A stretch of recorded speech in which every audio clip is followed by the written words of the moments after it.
Ito ang hardin ng panalangin.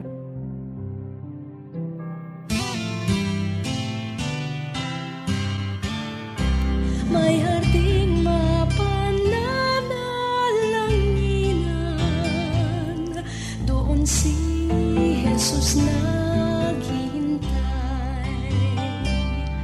O kay inam ng panalangin ang hardin, doon kay gandang manalangin. Tayong natulog sa luklukan ng Diyos sa hardin ng pananalangin. Isang magandang araw, kaagapay. Isa na namang Martes na puno ng pag-asa.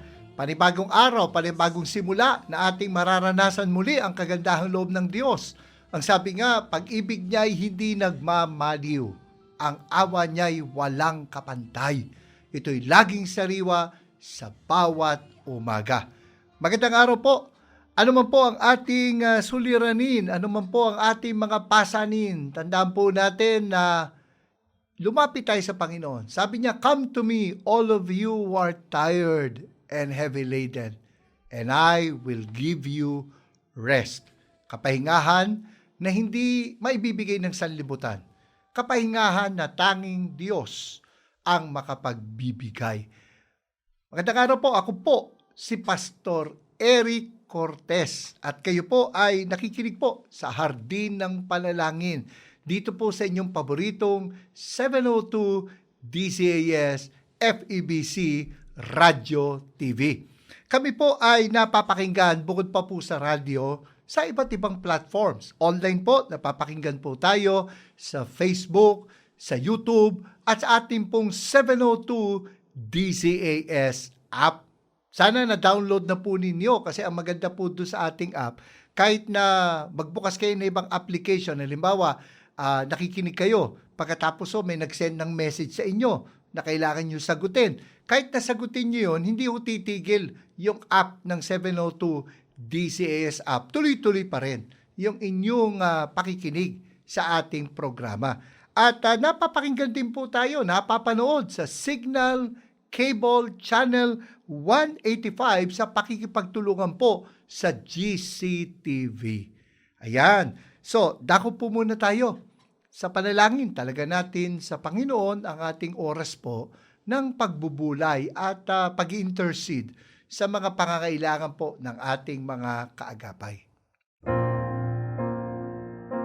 Panginoon, marami pong salamat sa namang pagkakataon na mamalas ang inyo pong pagkilos.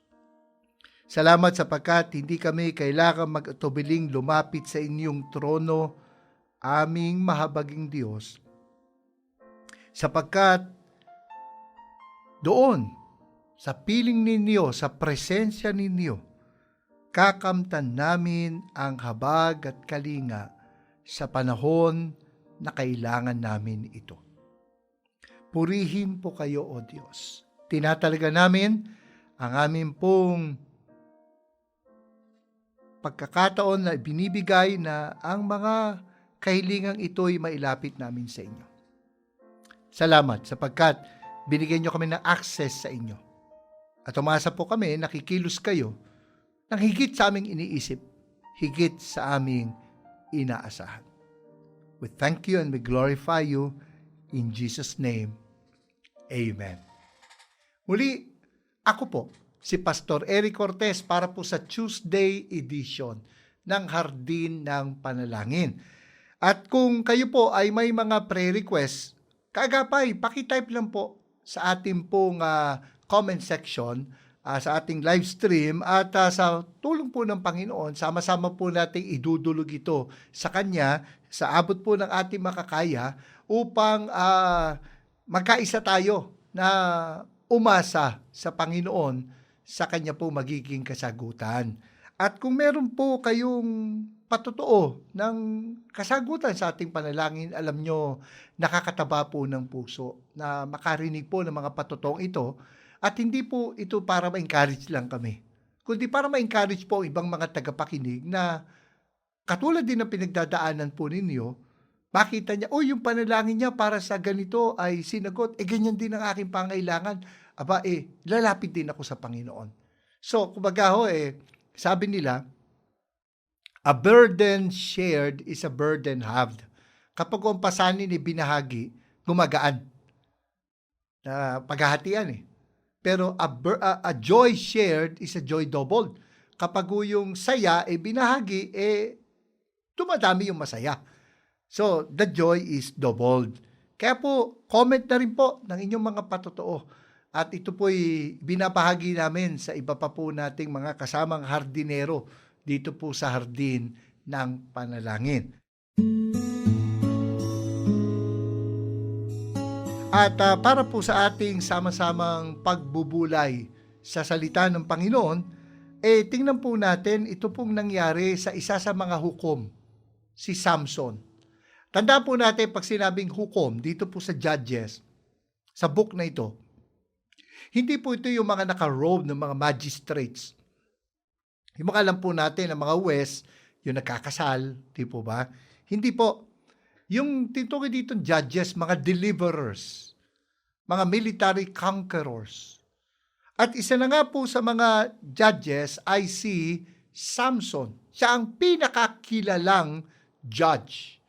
At alam naman natin ang kwento, siya po'y nakatalaga sa Panginoon bilang isang Nazarite o Nazarene. At meron siyang commitment sa Panginoon. At yun nga'y manifested or expressed through his hair. Subalit, sinuway po ito ni Samson at siya po ay, kumbaga,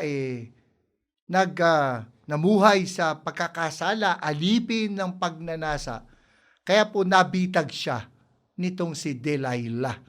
At nung ang pagkakataon na siya po ay nalasing, ay pinutulan ni Delilah ng buhok itong si Samson.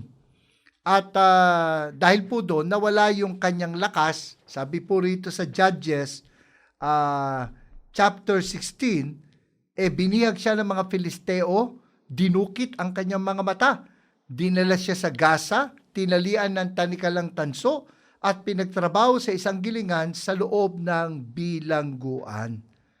Subalit, alam nyo, bagamat matindi ang kinabaksakan nitong si Samson, ang Diyos ay Diyos ng pangalawang pagkakataon.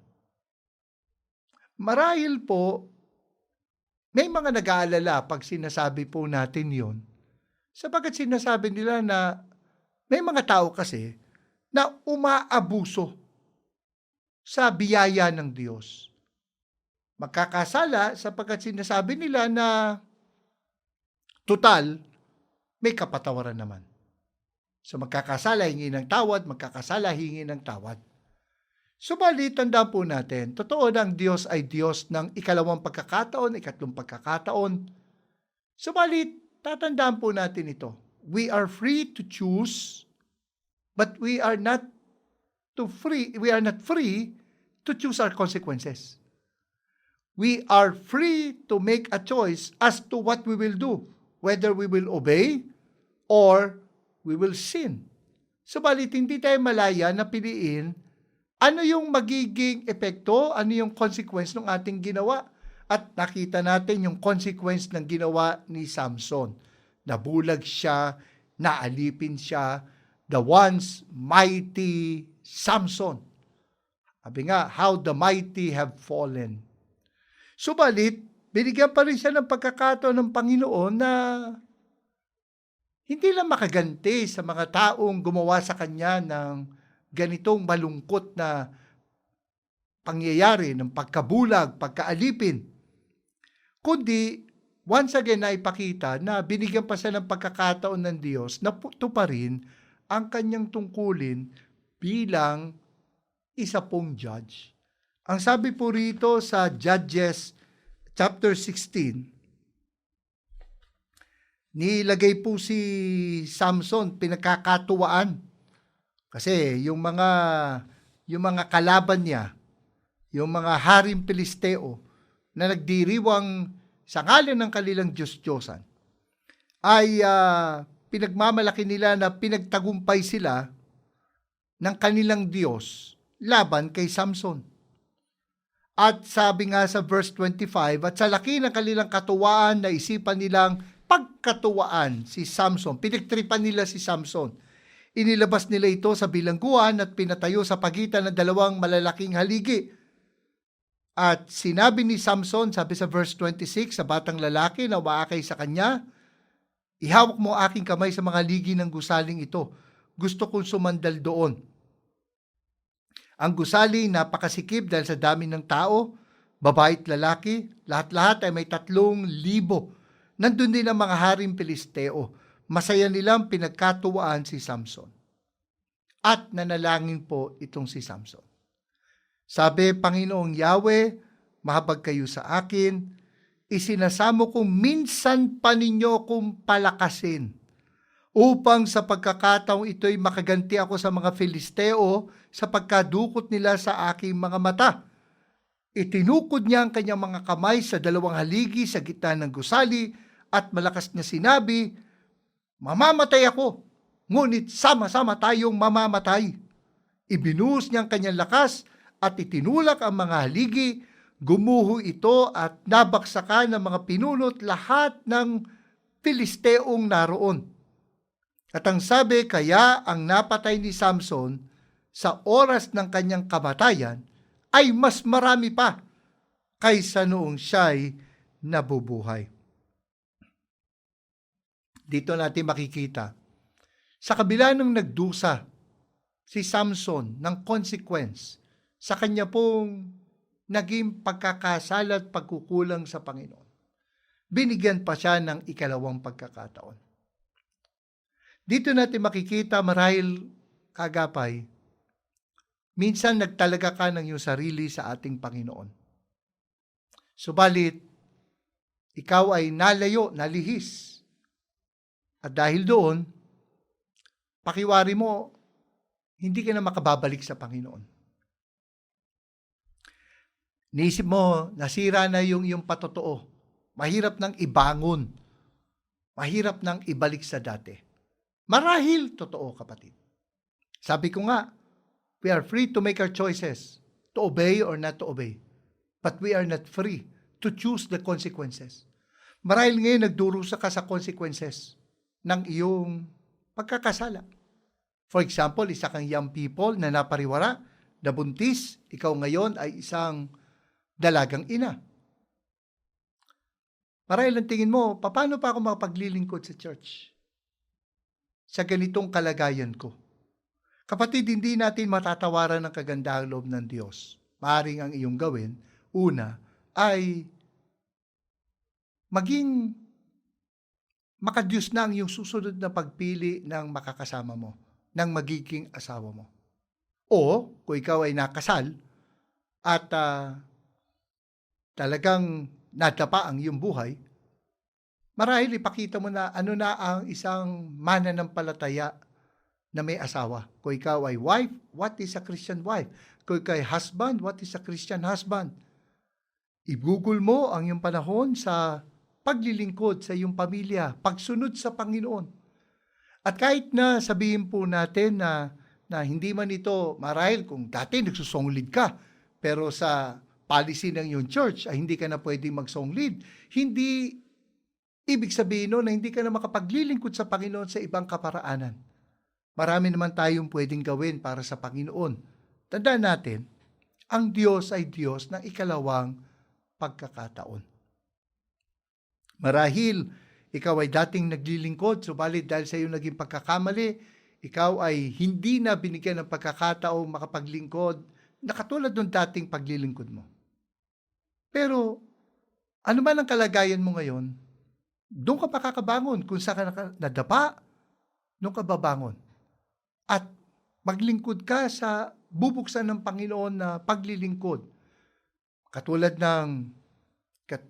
ng halimbawa, kung ikaw ay dating pastor na tinanggal sa pagiging pastor sa iyong naging pagkakamali at hindi na ka makabalik sa pagiging pastor, at ikaw ngayon ay nagtatrabaho o nagninegosyo, ipakita mo kung ano ba ang isang Kristiyanong nagtatrabaho, isang Kristiyanong empleyado, isang Kristiyanong negosyante. Yes, you have suffered the consequences of your sins, but always remember this, God is gracious. Hindi naman nakatali sa dati mong posisyon ang iyong pagkatao. Kung sino ka, yun ay kung ano ang iyong relasyon sa Panginoon. Isa kang mananampalataya. Isa kang tagasunod niya. Ano man ang posisyon o wala na yung posisyon natin dati, magagawa pa rin naman natin. Katulad ni Samson, na muli makapagbigay kaluwalhatian sa Panginoon.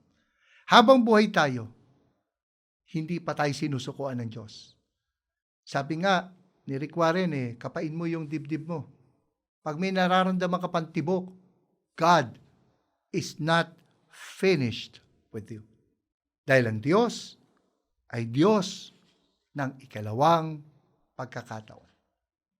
Nawa, naging encouragement ito sa atin na magbalik loob sa Diyos at muli, magsimulang sumunod sa Kanya.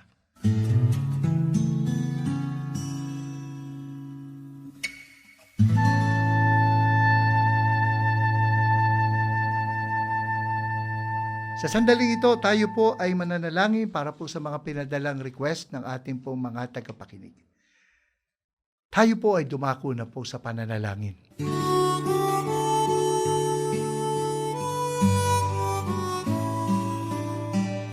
Aming Diyos, marami pong salamat. Sapagkat kayo ang Diyos ng ikalawang pagkakataon. Patawarin niyo kami sa aming mga naging pagkukulang.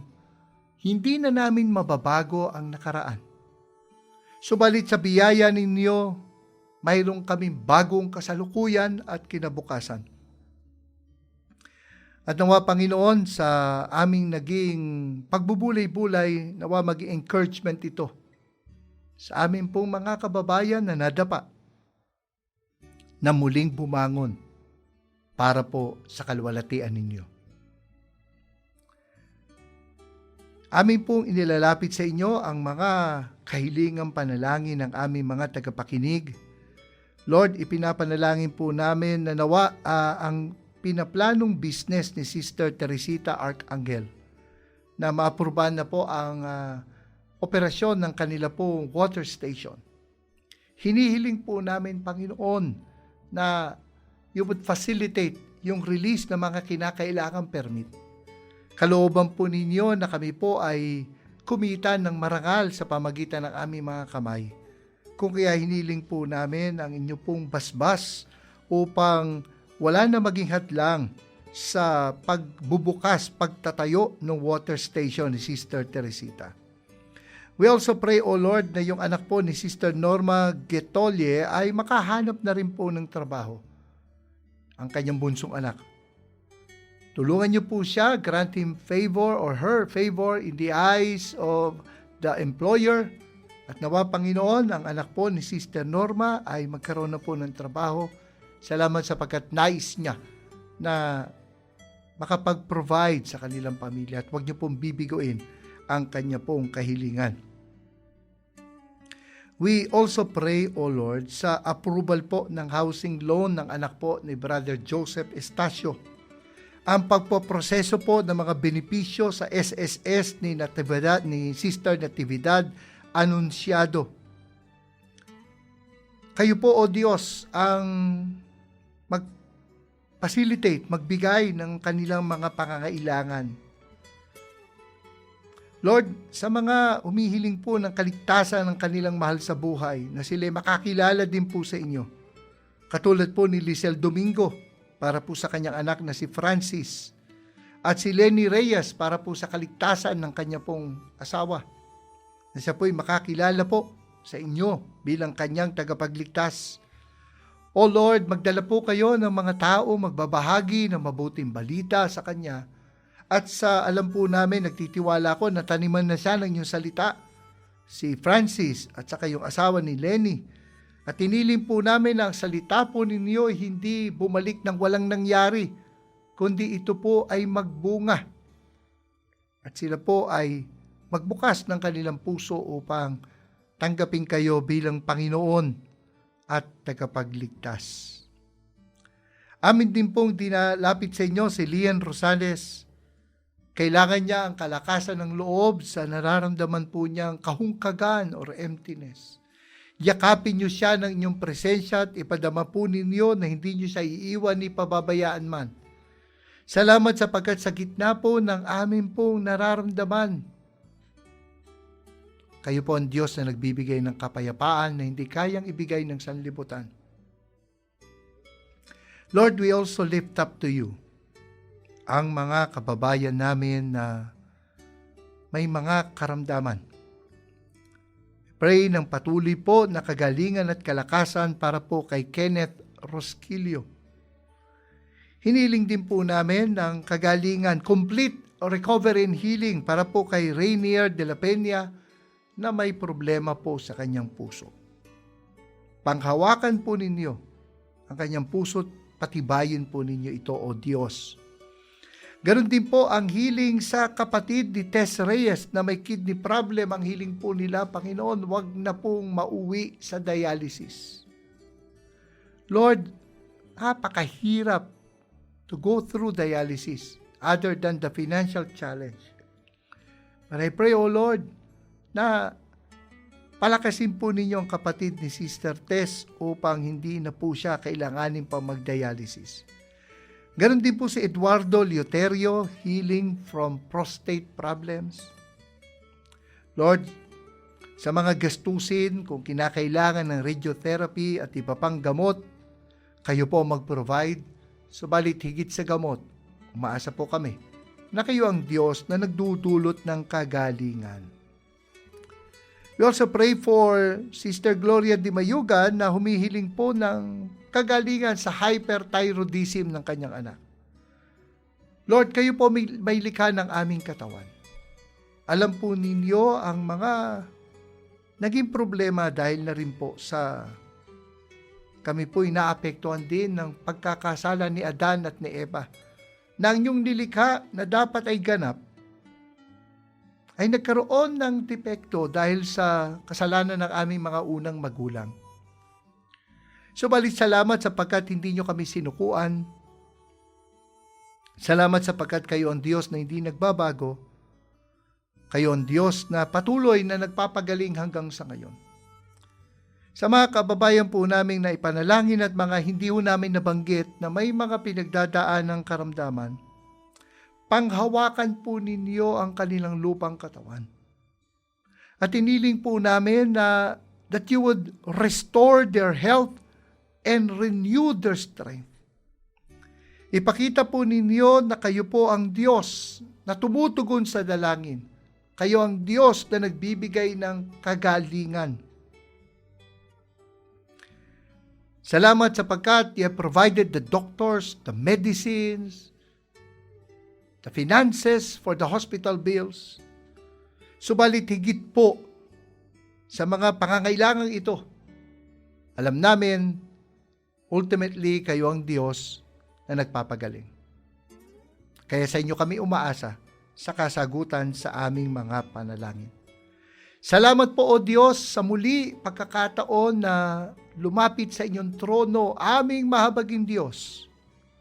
Sapagkat alam namin, sa ngalan ng aming Panginoong Hesus, nakamit namin ang inyong habag at kalinga, lalong-lalo na sa pagkakataong ito, na kailangan namin ito, ang aming mga kaagapay. Kaya, Panginoon, ngayon pa lang, nagpapasalamat na kami, sapagkat kayo ang Diyos na hindi kami bibiguin. Kayo ang Diyos na sasagot sa aming mga dalangin. Purihin po kayo. Sa inyo ang aming pasasalamat at pagsamba sa pangalan ng aming Panginoong Hesus. Amen. Amen. Kagapay balitaan nyo kami sa naging kasagutan ng Panginoon sa ating mga dalangin.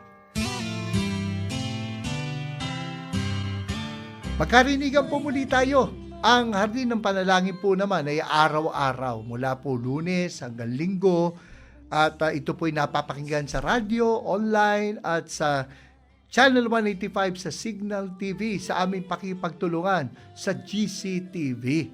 Bukas po ay makakasama natin ang ating hardinero sa Hardin ng Panalangin, si Pastor Johnny Castillo. Muli, maraming salamat sa inyong pakikinig at pakikiisa sa panalangin para po sa programang Hardin ng Panalangin. Ako po, si Pastor Eric Cortez na nagpapaalala. Ang Kristiyanong namumuhay ng tapat ay sapat sa lahat ng bagay. Magtapat tayo sa Diyos.